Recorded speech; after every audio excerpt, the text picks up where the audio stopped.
আমার কাছে মনে হয় কি এখন আমরা যদি মনে করেন ধোয়া তুলসী পাতাও হই, দর্শক সেই নেগেটিভভাবেই নেবে যে না ওদের মধ্যে প্রেম আছে। তো গোলুর প্রসঙ্গে আসছি, কারণ গোলুই থেকে এমন এমন খবর বের হচ্ছিল এবং পরবর্তীতে শাকিব খান পূজাচেরির প্রেম, এবং রীতিমতো এখনও কিন্তু শোনা যায় যে শাকিব খানের এক্স ছিল পূজাচেরি। তাহলে তো শাকিব খানের সাথে সব কাজই আমি করতাম, কোথায় গোলই কেন থেমে গেল?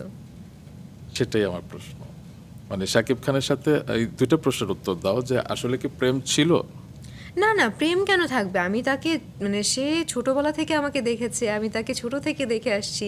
প্রেম তো এত ইজি না ভাইয়া, এত তো বললাম আর প্রেম হয়ে গেল তা তো না।